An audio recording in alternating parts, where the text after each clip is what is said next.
and welcome to the Slingshot channel. I just watched the great video about plumbatas, or plumbate, or however it's pronounced, on Todd's workshop. Put the link down there for you. I think it's a great video and you should watch it. And he actually proved that these short little throwing spears have been very interesting weapons on the battlefield. They were supposed to be, thrown underhand, so that they would fly in a high arc and then rain down on the enemy. And the enemy troops would then lift their shields up to protect themselves, opening up to the archers from the other side. I think it's a brilliant strategy. And Todd actually had really fine replicas. I think this is beautiful. It's great craftsmanship. However, we aren't that good. We aren't as good as Todd is here at the Slingshot channel. So we decided to just hit the hardware store and see if we can find materials to make badass versions that actually Romans would probably have loved, but unfortunately they did not have any hardware stores. Okay, so what are the parts? Starting with the most obvious, duct tape. Then we use a threaded rod. Actually, this is an M12 version. It's like about ½ inch. And actually, they are also thicker. They come in all sizes. We just have to try to hit the weight limit of about 250 grams that Todd actually used for his. And then we have some aluminum tubing. Plus, we have M12 nuts, hex nuts. Those will replace the lead weight. Let's get to work.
So now our little plumbata arrow is basically finished. As you see, it's very front heavy. I mean, this is where the point of balance is. There is enough tip left to really be nasty. Keep in mind, those were not supposed to kill. Those were supposed to injure and irritate, just by flying from the top. Also notice that I put a nail through here, and this is because I don't really want the shaft to come loose, specifically not since we're planning to also shoot them with a launcher later on. And also I added a little bit of string loop. I think anyone would have wanted this, and it's been overlooked because the string probably did not last. But if you throw something underhand, it is so much better to attach a string because it gives you so much more leverage. So since string costs almost nothing, why would you not attach some string to a projectile like this? You would make it long enough to give you some extra leverage, but you would make it short enough that it doesn't touch the ground while you swing it. But I think this will maximize the reach. As you see, the tip is bodkin shaped, quite dangerous. And notice that I also put a little bit of wood, just a small piece in the end, for two reasons. First of all, because I think it is better for giving me a little bit more stability with this, but also because otherwise the end of such thin aluminum tubes will bend very quickly, whereas when they're filled with wood, they're actually solid. Notice that I used a little trick because the diameter was a little bit too thin. By just putting on some CA glue and then putting wood dust over it, you can make these really super solid. So otherwise the CA glue needs a tight fit. How much does it weigh? Let's put it on the scales. It's 221 grams, and that's just 10 grams more than Todd's historically accurate versions. So I think this is very comparable. Okay, here we are.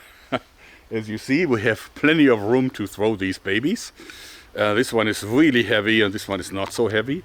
It's going to be interesting to find out how far they fly and if I can throw them. Unfortunately, I hurt my shoulder in the gym and can't really throw underhand with this arm. So I have to do this with my left hand, and I'm not really good with that. But I guess we'll find out. And it actually flies fine, but during the practice, one of the arrows of the plumbate actually entangled itself very high up in the tree. I think it just flew higher than I thought. So I tried to get it back with a rake and even prolong the rake, but it is kind of scary because I don't want to end up in the Darwin Awards.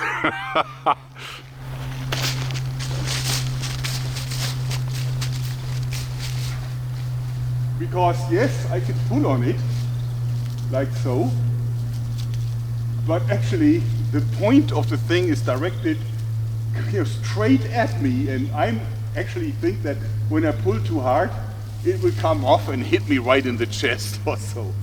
So this is dangerous. How do we get it out? Start with the lighter one first.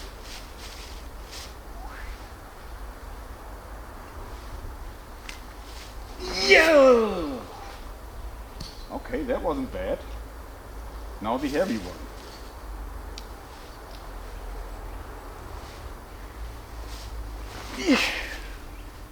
Higher arc. Okay. They actually flew almost the same distance. This one maybe a few meters longer, but not much. Seems like the high arc is better, so we'll try again.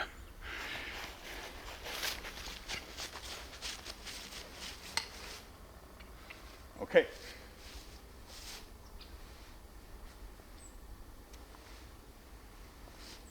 Yeah! Nice.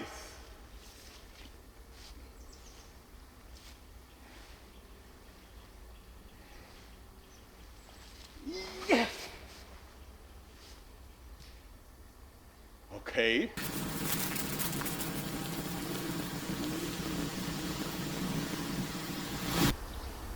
"42 steps.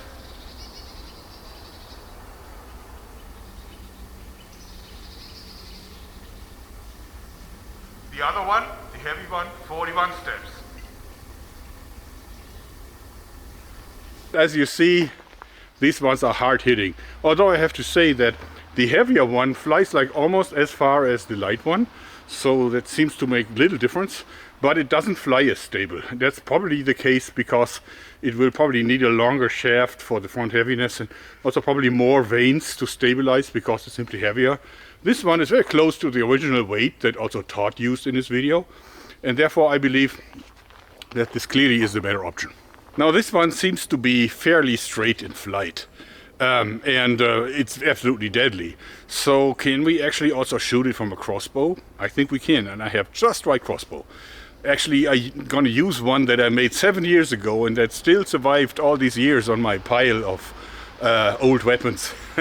And I used it to shoot toilet brush projectiles with a steel nail as a tip, and it was actually very effective. And in fact, these toilet brush projectiles pretty much were homemade plumbatae, very much like this. And you know, it's the same principle you would also find like in a lawn dart that are now illegal from sales in the US, I guess. Here you can still buy them. But in any case, what we need to do for being able to shoot them, we need to put a nail through here so that actually you can put looped string around it to propel it. Because otherwise, how do you want to shoot it? Okay, so the idea is to put a nail through here, so that we can put little loops with attached rubber bands to them. The trick is though that they have to be bent against the shaft here in the direction of the target so that they do not turn, so that actually they work as a hook. Hard to explain, but you'll see.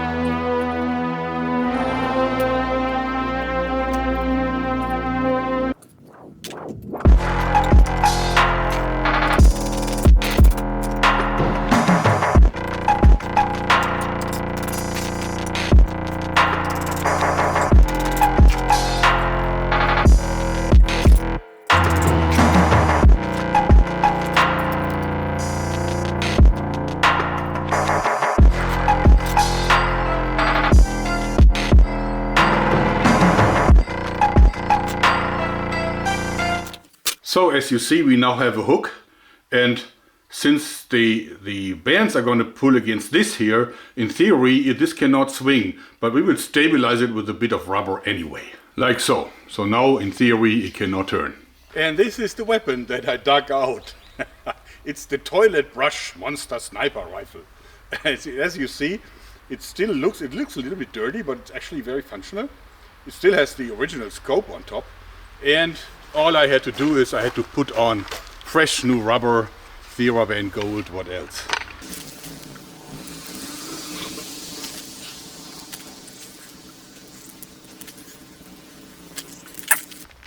Now folks, don't do this at home, because these things have a tendency to come back to you. So-called return to sender, because it can happen every once in a while that it doesn't fly off cleanly but entangles itself and then comes back directly to the shooter. So therefore you always want to stand a little bit to the side and in order to check it out and not be so much in danger. All right, let's see. And fire. Oops. Well, I wasn't really hitting my target, but you saw it really flew well. So now we have the heavy one on it. Let's see how that fares, and actually we will have to aim a little bit higher, I guess.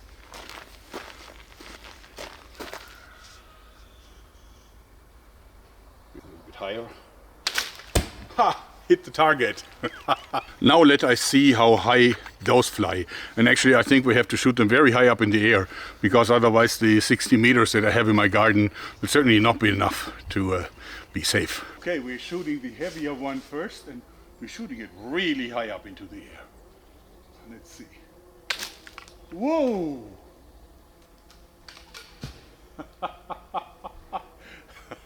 Okay, and now the lighter one.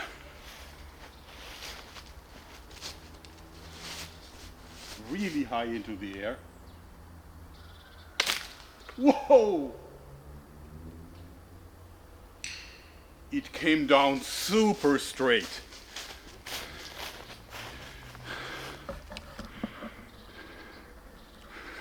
I think that settles it. The lighter plumbata is perfect because did you see the flight trajectory? I hope that camera caught it well, since it came ramrod straight. And the other one not so much.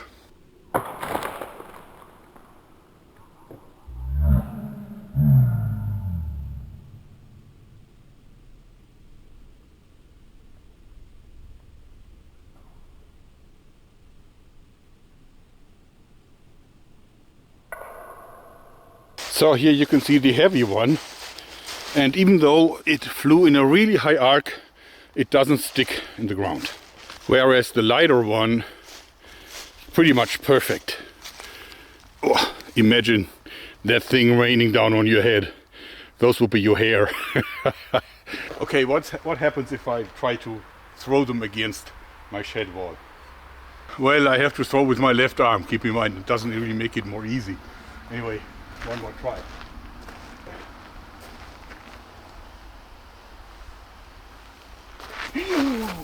Ha, ha, ha.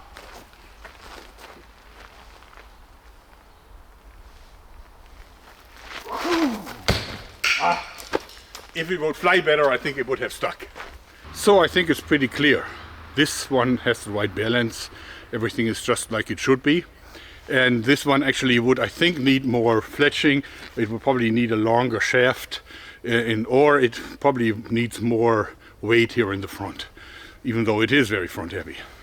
In any case, what I think Todd should do, I have a few challenges for Todd. First of all, I like him to attach a little bit of string to the end with a knot and see if he can also throw his darts more far than I can with these. Since I tried it and I actually not come anywhere near as far without the string. Second thing, of course, is I actually would like to ask him to send me a few of his, and I will send him a few of mine, so we can both compare in a video. Therefore, I hope Todd is going to accept the invitation. I would be much honored to do another collab with him. In any case, I hope you like this return of the toilet brush monster sniper rifle. Because I still love this thing. It's dangerous and it's outrageous and it's ridiculous. What's not to love? That's it for today. Thanks and bong. Bye bye. Wow, watch this.